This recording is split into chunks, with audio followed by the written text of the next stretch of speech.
in dream time. Yeah. Do you think Dragon's Dogma 2 also has the potential to be the game of your dreams? Oh, absolutely. Like, I think just that perfect fantasy RPG goodness, that like high fantasy world of dragons and people who need to be heroes in tough moments, like it is distilled in Dragon's Dogma 2. And it's a really nostalgic game, like coming back to it after playing the first one and getting all those feelings back of like, it just feels so magical and nice. And walking through with my pawns and being the Arisen, which is the fantasy chosen one, is just, it's very wholesome. It reminds me so much of the first game in a really good way, but expands and, you know, furthers the reach of it. So I think the interesting point for this one is the first story was quite set. Like it's about a cycle and breaking the cycle and figuring out what goes on there.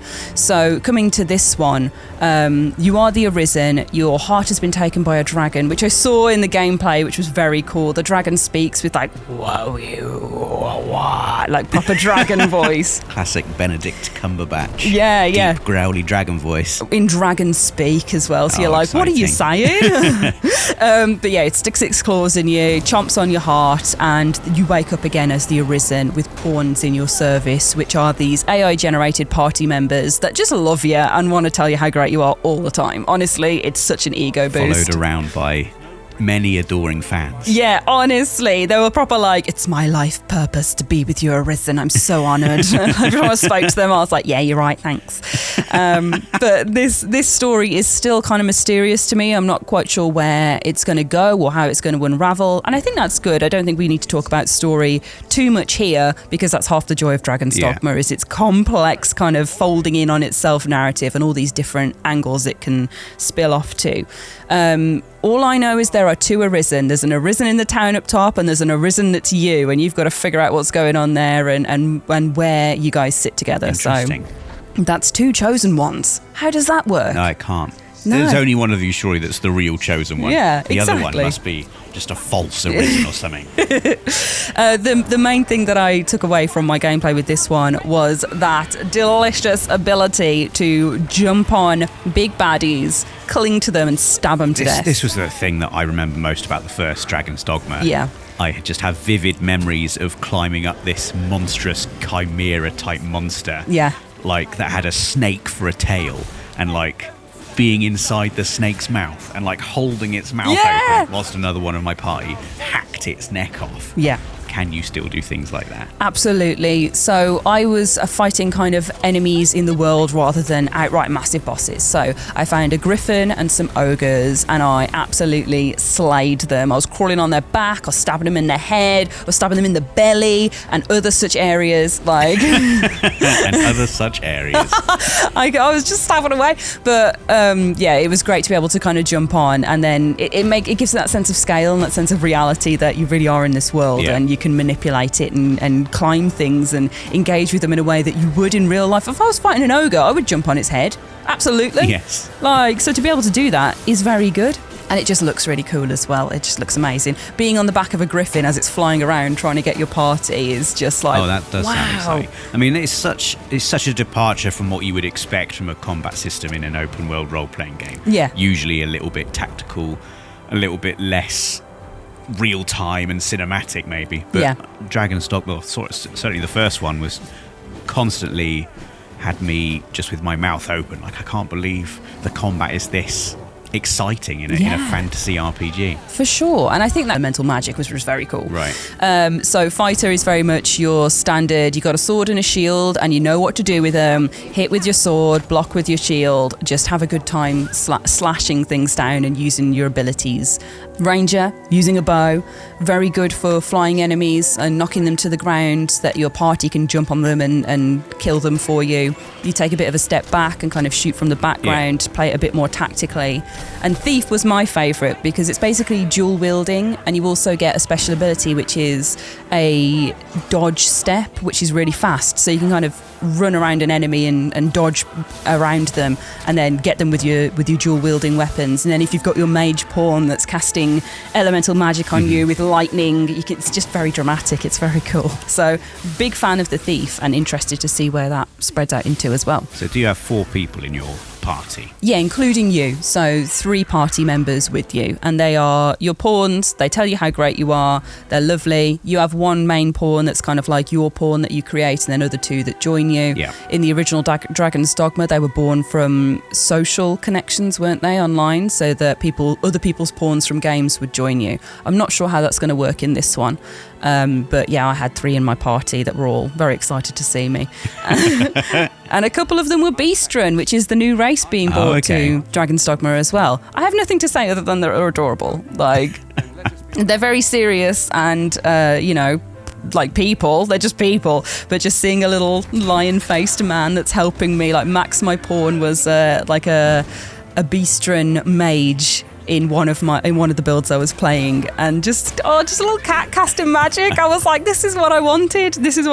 Thank you so much. So you should tell me about your boss fight, Ash, because I got an email yesterday, and I'm trying to find it now, from the Capcom PR, who said, and I quote, "I have never seen such boss-slaying skills before." So, what did you do? Tell me about this epic fight you had. Oh, I didn't think. I was just playing the game, you know. What Maybe can I they say? were just being polite. They might have been. I got a little compliment. Well, me and there was 2 people in the meeting, and they were like, "We've never seen such a skilled duo before." And I was like, okay. But yeah, I dreamed about this game. It's like I already know how to play. But it was the Griffin. So I like, it wasn't like a big, like, like the Hydra boss from the first game. There's a couple of Griffins throughout that you can fight.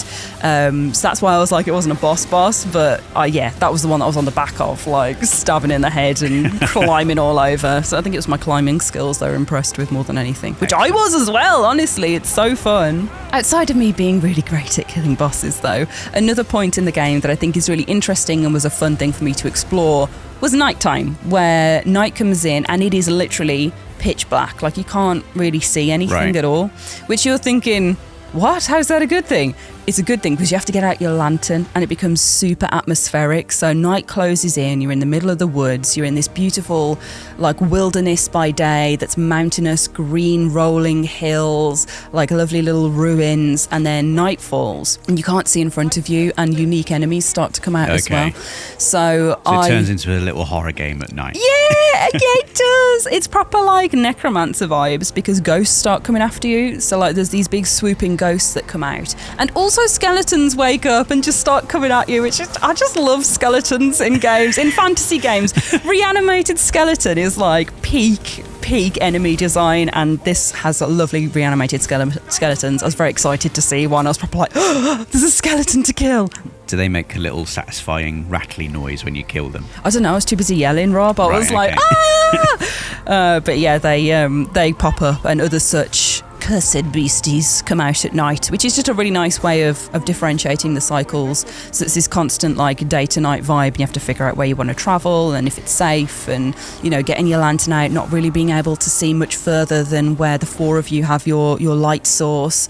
It's very intricate and interesting, and again, it's that proper immersive part of fantasy storytelling that Dragon's Dogma has always done so well, and Dragon's Dogma 2 is no different. So yeah, I had a great time playing it. Sounds like the perfect Ash game. It is. Like, I've been playing a lot of Baldur's Gate 3, so I'm very much in the mood for great fantasy titles. And this coming back from my childhood and offering a lovely little, re-entry point into it, and that so many other people are excited because of this like cult following, and people are going to jump on it and find new things out about it. I'm just really excited to see where it goes and what I can do in it as I get further down the line, and what vocations I'm going to unlock as well, because that's very exciting. But yeah, there's a little rundown of what I saw in Dragon's Dogma 2. Thank you. I'm incredibly excited for it, and I know you will be too, Rob, as a Dragon's Dogma fan. Yeah, I love the first one. Yeah, it's definitely first one, but a fantastical realm.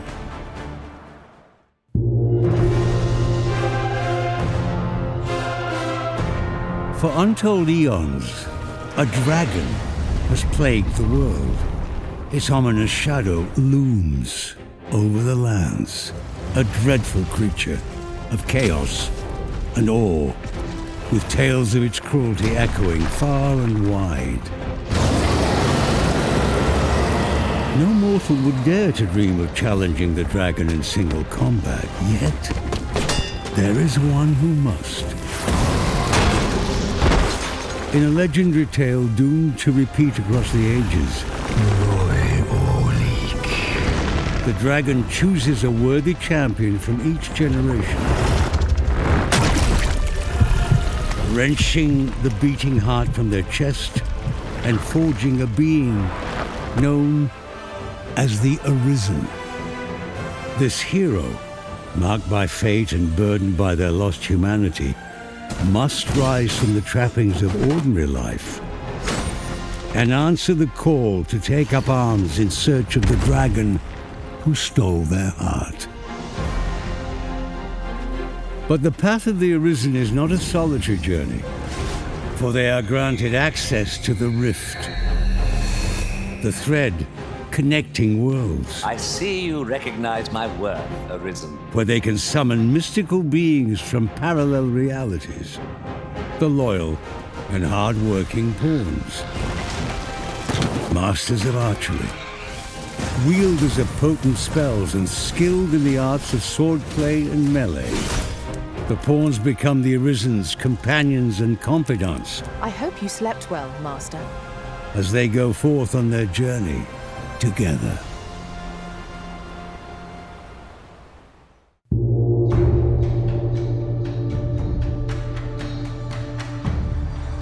In pursuit of the beckoning dragon, the Arisen and their pawns set foot across two nations as disparate in terrain as they are in their ways of life.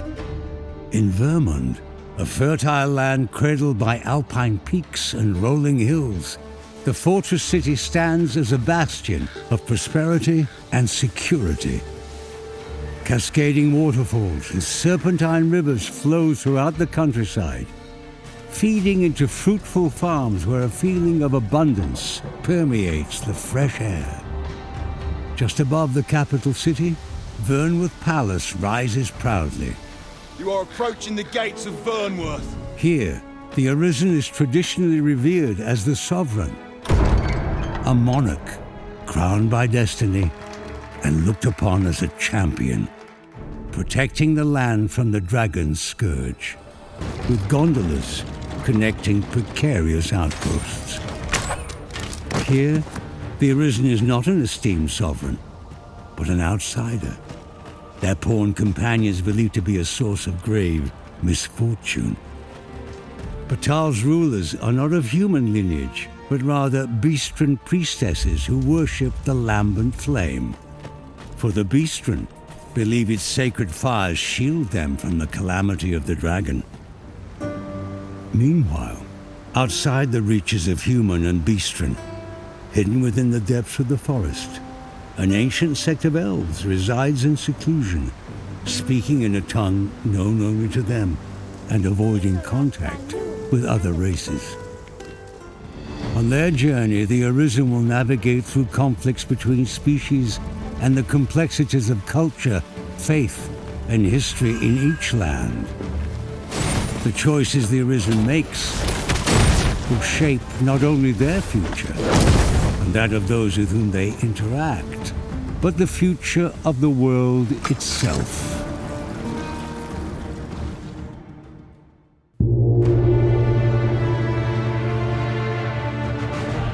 The Arisen's odyssey is fraught with peril, for the world is home not only to human and Beastren, but to all manner of monsters, hungering to defeat the hero and their pawns. Each step of the way is marked with blood and sweat shed in the face of relentless adversaries. The harrowing shrieks of harpies reverberate through the mountains and canyons. Resourceful goblins lurk in the shadows, skillfully adapting to the terrain and waiting to ambush in groups. The footsteps of lumbering golems, animated by powerful charms, shake the earth and rattle the Arisen's bones. And when the sun sets, Up we get. We can expect a busy night. skeletons, ghosts, and undead rise from their slumber. A single undead, murmuring to itself adrift in memories of its living past, is a haunting sight. But a horde of undead, united in a mindless nocturnal frenzy, is a truly nightmarish test of mettle. And the mightiest foes are monsters most only see in myths. The Minotaur's trampling hooves, the Medusa with its petrifying gaze, and the Dullahan's ghastly severed head will strike fear in even the most stout-hearted. And with every exhilarating encounter, the hero must think creatively. It will take cleverness as well as courage to conquer the three heads of the Chimera, slay the soaring griffin, and overpower the bronze giant, Talos. Each victory emboldens the Arisen spirit and prepares them for the inevitable showdown with the indomitable dragon. The culmination of both their destinies. Welcome to... Welcome, Arisen.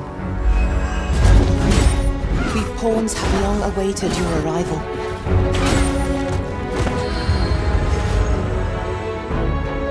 Learn all you can of this world you must protect. We ask that all be spared the horrors of the fell dragon. From this moment forth, thou art arisen. Charge and all.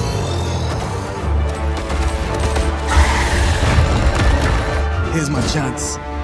If you're discovered, yours won't be the only head that rolls. What is your purpose here? When 'twas all but certain that her son would take his father's place, word reached the castle that the Arisen had been found. Pitiable Arisen. Why dost thou fight? Arisen. You need only believe in your own destiny, Arisen. Show me the path thou wouldst walk. Pass all the wisdom I possess into your hands. Suddenly from the sea, we meet the giant Talos, who appears for the first time in this game, and who you will have to figure out how to stop.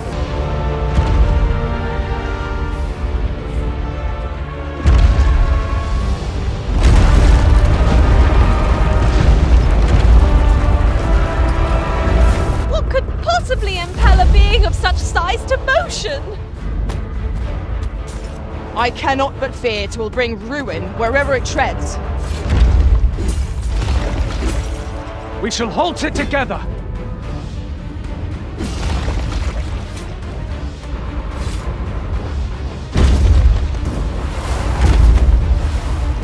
It seems to me there are plenty of places our feet might find purchase on its hulking frame. Let us do whatever we can to slow it down. It might prove futile, but it is better than watching on in despair. A puppet with a penchant for destruction is a nuisance nobody asked for. Let us be rid of it. Indeed. And where is it bound, I wonder? Left unhindered, it will trample the world entire, but not on our watch. Let us attack with the full sum of our strength. We must try to delay its course by any means.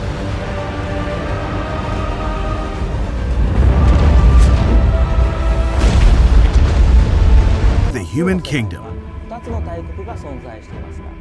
where you will be drawn into the power struggle for the throne.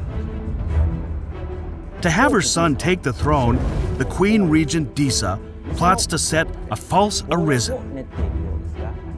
But why are pawns serving a false Arisen? On the other hand, the Beastren nation of Batal treats pawns as the source of misfortune and a threat. But their thoughts towards pawns and the Arisen differ. What will happen to the player, caught between the beliefs and plots of these two nations? You can learn more about some of the game's intriguing characters on our official website. But Alcalwa shall know there is no ambassador. Ah, forgive me. You do not speak our tongue, do you? From this moment forth, so long as you remain by my side, I shall interpret for you. Nenwen mor Iwanon. Alcarwa firnun eldaya menelume sur caril. Martir fa nun fionor. Minas vena eralote. My friend, if e'er I have had need to call upon your aid, 'tis now. I beg of you to join me in my sister's rescue. Master, watch out!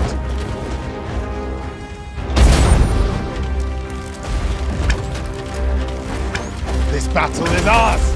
'Tis e'en more nightmarish a sight than I had feared. My father battles the ogre while my sister is clutched in its fist. But there is still hope, if I act quickly. Listen well, friend. I shall strike the beast's arm while my father holds its attention. The Sacred Arbor, which is an elf settlement. The elves there communicate in their own language. More enjoyable to journey with. I'll see to it your burdens are shared between us pawns. The Arisen and the main pawn. However, we've used photogrammetry technology to increase photorealism, while adding a way to simplify the process of creating characters. Selecting images that resemble the kind of look you have in mind provides a more intuitive way to create your ideal character. Exclusive to the Arisen, the Trickster is a vocation that wields the censer and uses the smoke it produces to conjure illusions. By confusing the enemy into fighting themselves through illusions,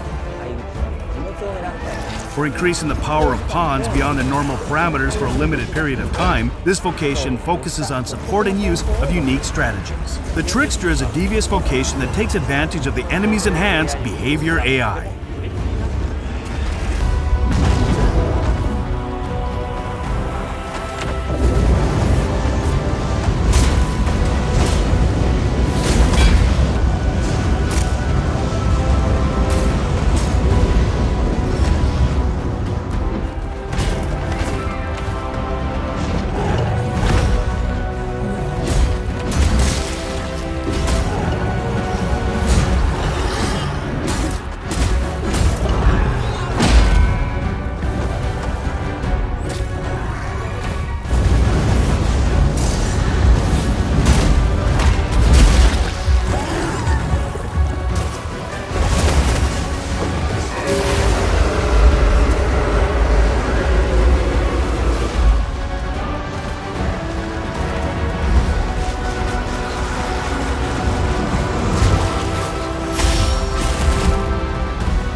Animations. Yeah, the animations seem super fluid. I'm really happy to see certain mechanics have returned, like your weapons getting augmented by your mage party member. Who's who's busy.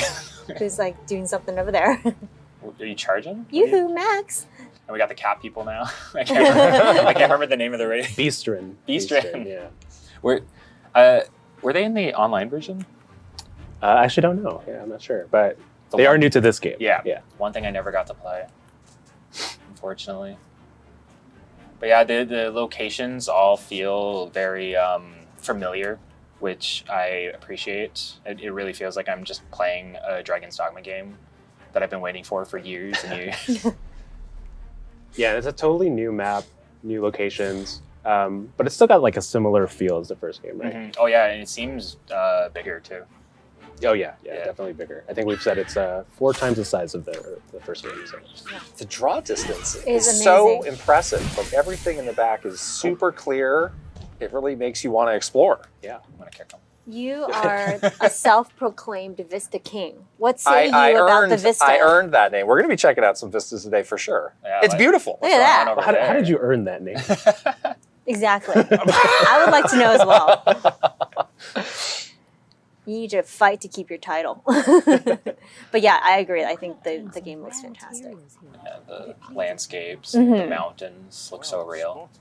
Yeah, as you mentioned, everything's running on the RE engine, which has been used for all the Resident Evil games since Resident Evil 7. Monster Hunter Rise. Yep, Monster Hunter Rise. I've been so impressed with it. It's blown me away every time.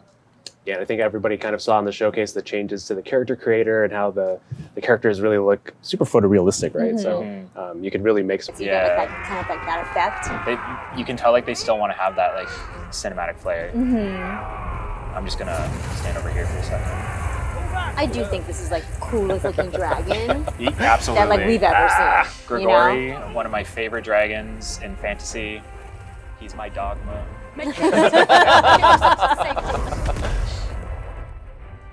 We're buds. Oh! Are you buds? He like I don't know. swipes you? It's okay. I'll put my shield up.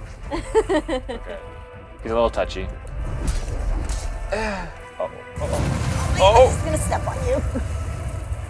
Okay, you only have Ooh, 6 health dragon bars to fire get looks through. Fire looks real hot. amazing. Real hot. Yeah, I only have to get through 6 health bars. That's not too bad. No problem. Oh, hold on, I'll impale. Give me a pedicure here. I remember in the first game you would do like this move, or not, well, not that move, but and then he just swats you away and you're basically dead. Oh! And a lot of my friends and I have been wondering like how Grigori's back, because if you played the first game, there's a lot of lore surrounding kind of like the repetitiveness of the universe, and we're curious how Grigori falls into that, because we know there have been different dragons that aren't Grigori, because you find out a lot about that in Dark Arisen. In the DLC. We haven't confirmed that this is Grigori, but you know, It's we'll leave it up to was interpretation. 3 question marks. Yeah, I'm sorry. All right, I'm going in. This is gonna work out great. Grigori timeline. Yeah. I need the Grigori lore. Lore, yeah, the lore. Oh no. Yeah, you got this. The shield though. Help check. No problem. I don't got this.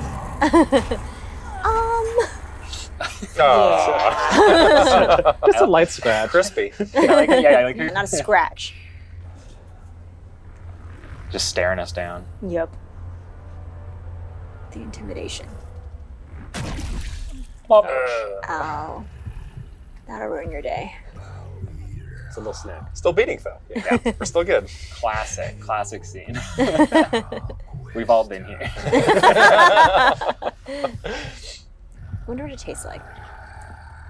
Yeah, I'm curious. I don't know. Cherry gummy candy. Oh yeah.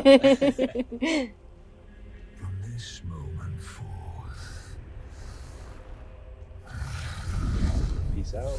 I like the weight of this. Like that's Yeah. flying away. It's huge. Huge, yeah. He looks so cool. Yeah.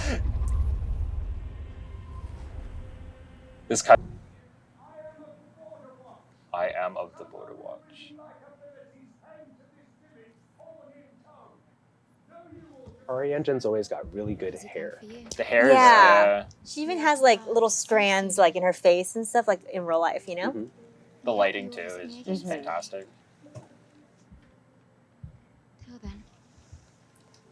Just wordlessly leave?